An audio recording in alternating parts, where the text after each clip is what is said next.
Hello, officer on duty എന്ന ചിത്രത്തിൻ്റെ ഇന്ന് 15-ാം ദിവസത്തെ കേരള ബോക്സ് ഓഫീസ് കളക്ഷൻ റിപ്പോർട്ടാണ് ഇന്നൊരു വീഡിയോ ഭാഗത്ത്. വീഡിയോയിൽ വരുമ്പോൾ വീഡിയോ ലൈക്ക് ചെയ്യുക, ചാനൽ സബ്സ്ക്രൈബ് ചെയ്യുക.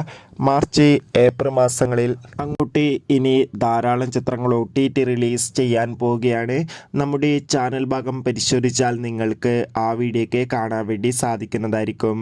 ചാക്കോച്ചൻ, പ്രിയാമണി, ജഗദീഷ് എന്നൊക്കെ പ്രധാന കഥാപാത്രങ്ങളായ ചിത്രമായിരുന്നു ഓഫീസർ ഓൺ ഡ്യൂട്ടി. ചിത്രത്തിന് അത്യാവശ്യം മികച്ച അഭിപ്രായം തന്നെയായിരുന്നു ആദ്യ ദിവസം ലഭിച്ചിട്ടുണ്ടായിരുന്നത്. അതേ അഭിപ്രായം തന്നെയാണ് ഈ ചിത്രത്തിന് ഇന്ന് 15-ാം ദിവസവും കേരളത്തിൽ നിന്ന് പുറത്തുകൊണ്ടിരിക്കുന്നത്. ഏവരുമേറെ ആകാംക്ഷയോടെയാണ് ഓഫീസർ ഓൺ ഡ്യൂട്ടി എന്ന ചിത്രത്തിൻ്റെ കളക്ഷൻ റിപ്പോർട്ട് അറിയാൻ വേണ്ടി കാത്തിരിക്കുന്നത്.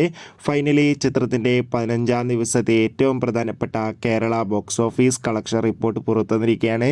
ഇന്ന് അത്യാവശ്യം മികച്ച ബുക്കിംഗ് ചിത്രത്തിന് നടക്കുന്നുണ്ട്. 30-40 ലക്ഷത്തിൻ്റെ അടുത്ത് വരെ ഇന്നും കളക്ഷൻ നേടിയെടുക്കാൻ വേണ്ടി സാധിക്കുമെന്നാണ് ട്രാക്കിംഗ് റിപ്പോർട്ടുകൾ സൂചിപ്പിക്കുന്നത്. കാത്തിരിക്കാം. ബൈ.